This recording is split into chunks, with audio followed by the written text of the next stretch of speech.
to another episode of Beyond the Boots. I'm your man, Bo. I'm here with my man, Chris Powell. What's going on, big dog? Mr. UL, what's going on? My man, the owner of Unique Legacy, a brand that he started. But we're not here to talk about any of that later, but not right now. Right. We're here to talk about his military career. Okay. What's going on, big dog? I ain't chilling. So where are you originally from? I was born here, but my family's from Jamaica, so that makes me the Jamaican. Shout out to all of my Jamaicans, but that makes me a Jamaican. So you grew up in a Jamaican household? I grew up in a Jamaican household. Actually, before I was able to go to school, when I was born here, and after that, I was sent back to Jamaica, and I was in Jamaica all the way up to the time for me to go to school. To like elementary school? Yeah, something like that. And so I used you to had play. the heritage, you had the roots. All that kind of built up in the same time. And then after that, when I was ready to go to school, it was kind of like every year, or not every year, but every summer, then I come back and get ready for school. And so, what part of DC are you from? DC, or the DMV. I captured the whole DMV because I spent a lot of time in there's an area in DC called Chillum. Yeah, but and then I moved around into the Greenbelt, Maryland area. I've been in Arlington and Virginia. I mean, I've jumped around. Where'd you graduate high school from? Parkdale. Parkdale, where's that? That's off of Riverdale Road, or it's in Riverdale. It's in Riverdale. Okay. Yeah, but it's Maryland. Yeah. So you graduate from Parkdale. Right. What made you decide, or what year did you go in the military? So 2005, I retired from high school. 2004, I decided, I was 17, and I decided that I wanted to join the military. Well, no, it wasn't that I wanted to join the military. I knew that I wanted to go to school. I wanted to go to a college, and I knew that cost money. So because I knew that it cost money, I needed to figure out like how I was going to be able to pay for me to go to college. I found out that the military had a nice little program set in place that I can go to school, or they would pay for school if I joined the military in that sense. Yep. And in 11th grade, I made that decision and had that paperwork signed and filled out. So your parent? Yeah. Both of your parents signed? They had to sign the release form? Yeah, I had a release form because I was 17, right? I wasn't, of course. So both of them, they signed it. I don't think they were too sure. I don't think I was too sure. Right. But I knew that if I wanted to pay for school, that's the option that you had. Yeah, because I knew how my family was growing. I knew the financial stuff that we've always been in, and it explained a lot of my character. But with that being said, even at a young age of 17 years old, I made that lifelong decision saying that I was going to join the military so I can get school paid for. All right. So what job did you pick when you decided to go in the military? Oh, man. So, because it's been a while since I talked some of the lingo, but I started off as a 63 Bravo. That is a mechanic? That is a mechanic. Yeah, that's a mechanic. Started off as 63 Bravo. I enjoyed that. I was with the DC Guard. Okay, wait. Before you go there. Okay. All right. So you chose a 63 Bravo. Right. You go into basic training. Where'd you go to basic training? Fort Jackson. Fort Jackson? Wow, okay, so I remember that. Oh yeah, Fort Jackson. All right. So what was the biggest thing that you had to, like, culture shock that you went through when you went to basic training? Oh man, culture shock. All the different nationalities. Right. You know what I mean? Like, there was like Asian, Hawaiian. I mean, really, like nationalities that I've never seen before. Came across, right? No, at all. You know what I mean? Yeah. And listening to them talk, just the idea, but at the same time feeling that, being a human is still a human. So, they're not different. But I did change. That did had a little culture shock for me. So the seeing the different nationalities, that was it. That was it. So what was your biggest obstacle to get over when you was in basic training, like as a man? Oh man, this is dope. Yeah, you got me going down the road. This is dope. Biggest obstacle that I had to get over was I still gonna do this? Oh, you were like, man, maybe this is or isn't for me. Yeah, you know what I mean. I had some. I respect that. Yeah, you know, was I still really gonna do this? You know, I had my brother. I call him my brother. We grew up in the military together. We kind of came in on a joint. I forgot what it's called. Joint buddy program. Yeah, it came on a buddy program. Yeah. And since then, like to this day, you know, I still talk to him. So that, you know, I call him my brother. You know. Right. But when we were there, Fort Jackson had 4 floors, if I'm not mistaken, over there, in the where we were at, and we were on the 4th floor. But every floor had they called it a kill zone. They called it a kill zone, and that kill zone area, you know, we always had to keep that area clean, because that's where we did our teaching and stuff at. During that time, it was always every night. Every hour we were supposed to rotate the people that were sleeping in the, you know, the bunks, and clean wax the kill zone, and whoever had to clean this kill zone would all, you know, get some type of incentive or something like that went on. Well, of course, I don't know why I have this little I have a leading mindset. I love, you know, that's what I do.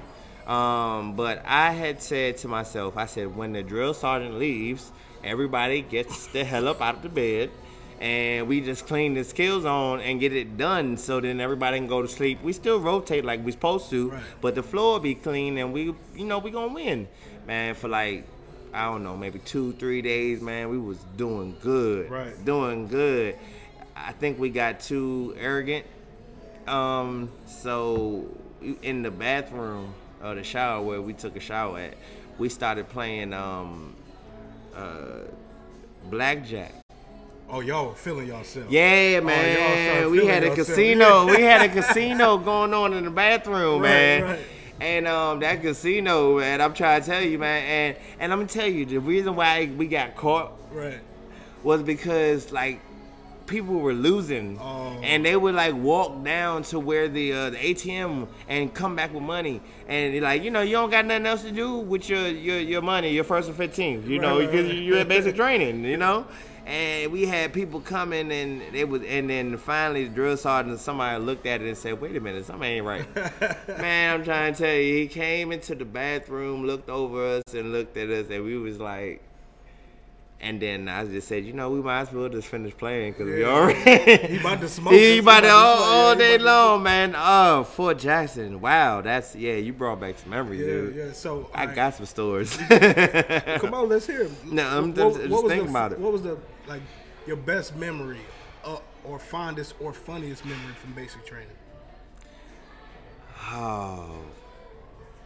Something that you laugh, like it come across your mind. You just bust out. I'm laughing now just because I'm thinking, oh man, that's crazy. No, I have one for you. When mail came, mail letter. Is that what it's called? Yeah, mail letter? The mail, yeah. Oh, whatever that was, yeah. But mail call, something like that. Mail call, okay. That's what it's called. Man, one day, I don't know. I think, I forgot if it was once a week or every day that mail came. But however consistent mail came, I used to sit down and wait for mail. And everybody get their mail, drill sergeant calling people's name out. Blah, blah, you got mail. Blah, blah, you got mail. Blah. And I'm sitting there like, man, I know some mail. I'm about to get some mail. I wouldn't get any mail. Oh, you was that guy. You was that guy. I was that guy. Oh, you was that guy. And you know what we would do? Like, hey man, hey, can you send something extra for my homeboy? He looking sad out here. Yeah. I mean, I got mail. No, I mean, I had my family, but it was real small at that time. You know, when I left I left to join the military while people was still running in the streets. So, you know, really, I had a different life. You know what I'm saying? They weren't really looking for you. Nah, not at all. So this was like me starting all over. You know what I mean? Yeah. So my family used to give me little stuff. So I had mail. It just lasted a long time. Yeah, before you get another piece of mail. Man, one day the drill sergeant decided to say, man, Private Powell, you ain't getting no mail, whatever like that, right? So I ain't saying nothing. I'm still sitting there and I'm waiting. Everybody ain't getting called. Such and such you got mail. Such and such you got mail. Now everybody, all the soldiers sitting around like, oh man, it's probably getting the mail. Because everybody's waiting on it. And I'm sitting like, I'm getting mail. I know somebody going to send something to me. Man, I ain't get no mail. I had no idea why the drill sergeant decided that he thought it was that funny. Right. I had a moment with the drill sergeant that, Oh, man, really? man, look, when I first got to basic training, for whatever reason, they said anybody that was from DC, we were some, ratchet, outrageous. I don't know. They pick on everybody. Is that what it is? Okay, because I know they take their turns. Yeah, DC has an area, but they have good areas too. So it's no fair for you to judge me. You gotta give me a chance to be judged. Yeah. I was judged though. Yeah. Man, that drill sergeant, man, he said you ain't get no mail. I took that emotional. I have some emotional moments, man. I took that emotional, man. Me and that drill sergeant, we got into it, man. I think he like flipped over his desk that he was sitting in, and oh man, it got crazy, but it was calmed down. Yeah. But it was only just because somebody else, like I think it was a captain or whoever was in charge of the Alpha unit that we were in, he kind of like heard the story about me getting called for mail and not getting called for mail or something like that, and the drill sergeant making fun of me. So he kind of like, okay, all right, let me go ahead and let him go. Right. But he gave you a pass. Yeah, he gave me a little pass, but the drill sergeant was getting ready to go over. Yeah. All right, so you get out of basic training. What was your AIT? Fort Knox? No. I actually had to go back to school. I joined basic training while I was in 11th grade. Oh, so you had a split out. I had a split out. Oh, that's what. Okay, yeah, see, you saying names now. I forgot. Yeah. So I have a question. I'm sorry. No, yeah, you got it. When you go back to school, how was going back to school after basic training? That was the funniest. That was funny. Man, I had a nickname when I got back to school. Everybody called me Rambo. You know what's crazy? The guy before me, his name was Kimbro, and they called him Rambro in basic training. That's funny. At least he had the bro with it. Yeah. They called me Rambo and left it alone. Right. But you know what? On top of that, well, one, you come back from basic training, you're all cut up. So I'm wearing tank tops all day. Yeah. And while I was still in basic training, we didn't have to wear, not basic training, when I was still in high school, we didn't have to wear uniforms yet. We could still wear whatever we want to wear. So I was still flexing. You just came back. It's like I just came back from jail type thing. It was funny. I forgot the name of the cap, the name of the caps that you wear, which are ACUs or anything. It's not the berets. The Powell caps. The regular camo. Yeah, the regular joint. Yeah, the BDU cap. Not the beret. The beret are you talking about the regular? Just the regular. Yeah, whatever they is. But we go the same color uniform that matches their uniform. I put that on and I had that, and I was walking around with my tank top on, and then I would not take my BDU's hat off. You wanted them to know. I was and I had my dog tags and my chain. You know what I'm saying? I just that was it. I didn't wear nothing else. Right. The whole senior year. The whole senior year. I had my Jordans. I wore my Jordans. I had my jeans. I wore my jeans, but I wore tank tops. Beret hats, BDU hats, and then my dog tags, and that was it. Rambo. So when you went back to school, did you feel like the kids were like childish, or did you feel like you were more mature than that? From going to basic training and coming back. You know what?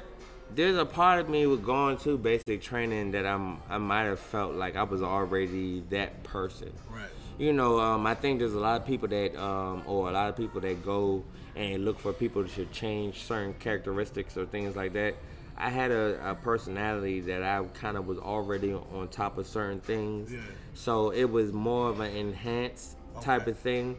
When I got back to school, I had an opportunity to look at individuals that I was like, all right, man, what you going to do with life, right? Because I can see certain things, but at the same time, I was able to still be myself. I didn't really change, except for the fact that I walked around with dog tags and a tank top and that BDU hat. All right, so you you graduate high school and you go to AIT, and what was your AIT? Fort Meade. So Annapolis, you was up north. Yeah, okay. Yeah. So your AIT you were in the neighborhood. I ain't go far. So I know you got into some trouble being close to home. I know you got into some trouble. I just had it. All right, so we had an opportunity to, if we did everything that we supposed to do right, On the weekends, everybody had the opportunity to leave for whatever the weekend was. I had the opportunity. I had somebody come pick me up, and I come back home on the DMV side, and then I kind of like spend my day and a half, and then I have to leave and make sure I be back on time. I got in a lot of female trouble. From soldiers?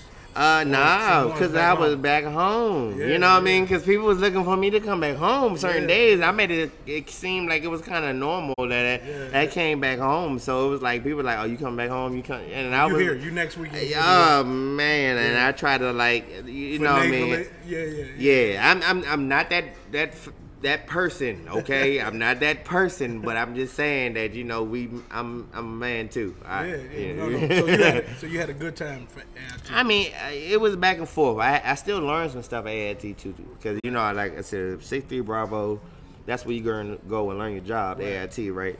So, you know, my mechanic stuff, but the unfortunate now, that's kind of like where the story really kind of gets started.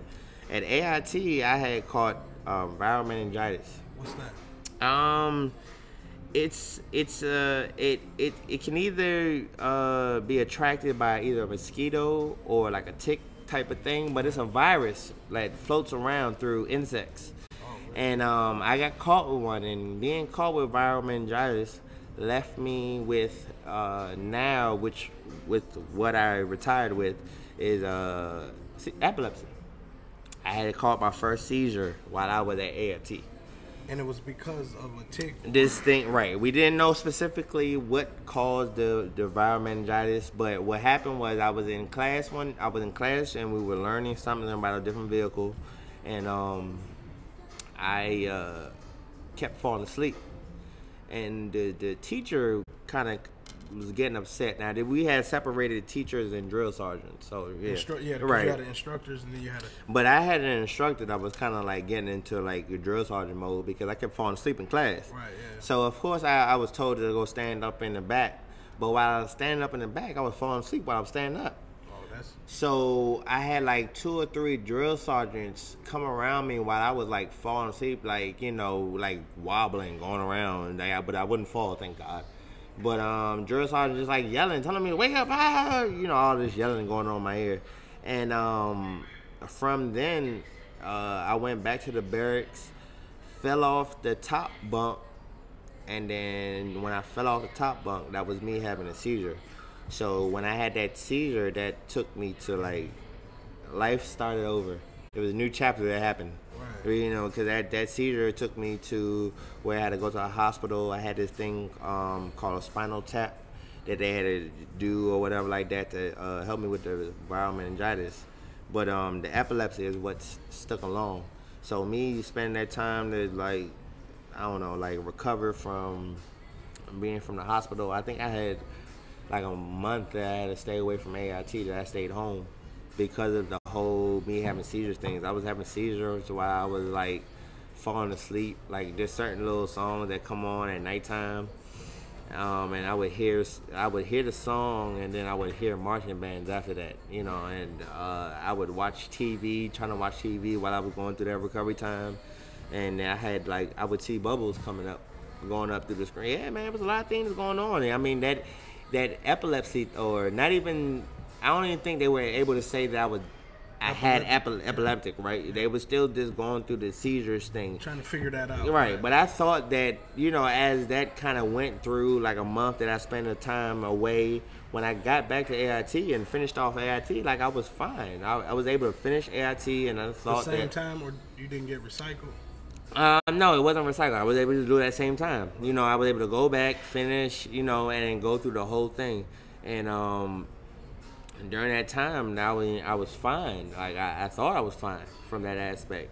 Right. And it kind of lingered. You know, every now and then it would come up, but it would be so far apart that I would have a seizure that you'll forget about. I would forget about it. You know, and then during that time, it was time for me to get ready to go to Iraq, and the question came about a couple of times with me and some family members or whatever like that, as far as the seizure, right? Yeah. But when it was time to go, is like I said, it was. What year was this? This was 07. Who did you deploy with? 273rd military police. Okay, Yeah, military police. Yeah, military, DC, the DC Guard. Yeah. Okay. But when I was getting ready to leave, you know, I thought about it. Nothing came up. No, and I mean, at this time, there was a lot of people that was like saying like, "I'm good. I don't want to go. I'm good. I don't want to go." Yeah, that basically. And I was just like, man, like if I'm gonna go, I'm gonna go, get it over with, and because I thought of it as like basic training, or I thought of it as AIT, and even AIT going through that whole medical, you know, shenanigans with them or whatever like that. Like I still got through it. Right. So I was thinking to myself, well, if I'm going to do this deployment thing, because of course this is like benefits that you get back from being a veteran. You know, shout out, I get to be on the show. But you go back off of these things, so you think about it and you say, you know what, I'm gonna just go ahead and do it. So I went ahead, and the whole time that I left in Iraq, I was fine. You had no seizures. No seizures, no nothing. How long were you in Iraq? I want to say Iraq was about a year, or maybe like 10 months, 10 something like months. Yeah, something like that. And then, the whole process, yeah, was a year or something like that. But the time that I was actually on boots on ground there was about 10, 11. And no seizures that whole time. Nothing, man. So you come back from Iraq. When did your seizures start again? When I came back from Iraq, so I wanted to save that because I knew that was going to be the question that you were going to ask. So my next door neighbor, he's actually a retired DC Guard. I want to say 1-star general or something like that. Okay. Something like that. I'm not gonna say his name, but yeah. But he came and he saw me when I came back, and he was already outside. And at this time, he had one of them. I'm not sure the year, but the newer Ford Thunderbirds. Okay. Okay. Yeah, the two-door. Yeah. The long. Yeah. So he had his thing. He was out there. He came out and talked to me, and I mean, when I got picked up and everybody opened up the door and I saw the house and I seen him right there, I dropped on his car and I had a seizure. And I woke up the day that I came home from Iraq in the ambulance in the hospital. And then since then, my life has never been the same. And that's when they found out you were epileptic. It just basically, because it happened too frequent now at this time. It was happening. Like, okay. It was happening too frequent. But I spent some time dealing with it because, let's see, I came back in 2008. You know what I mean? And so between 2009 and 2014, like 2014 and 2013. Well, let me see. 2011 to 2014. I was spending time between Walter Reed, back and forth through Walter Reed. So, my retirement time was 2014. But I mean, all the time before, 2011 on back. So you were med boarded out? Yeah, you medically. Yeah, they medically retired me out there. Yeah, so that's how I retired. That's how I became a veteran. I appreciate you. I appreciate you. No, definitely. Wow, I wasn't even expecting this. Hey, man, you said we just gonna talk. I know, but we gonna talk. Yeah, but it kind of blew me. Hey, man, we gonna talk, man, because that means I'm getting more comfortable because I'm talking. Sure. Yeah. So now you dealing with that. You go back to your unit. How did your unit perceive you after they found this information out? How did they take that? I did such a. I don't know if I want to say I did a good job, but I did such a job, or I worked hard in a way where I wanted to make people see it as if nothing is wrong. Right. You wanted to keep that from them. Y'all don't got to deal with this. Right. Yeah. And then National Guard, it's what is it? Once a month. We have once a month. Yeah, twice a year type thing. 2 weekends. Yeah, but I also was working full time with the DC Guard and Anacostia Naval Base. Okay. So I was there like Monday through Friday. So it was almost like I was active duty, but because of the government, I was on the GS side. Okay. So you were a technician. Yes. You were a technician. Yeah, that's good. Thank you for knowing. Thank you. Yeah.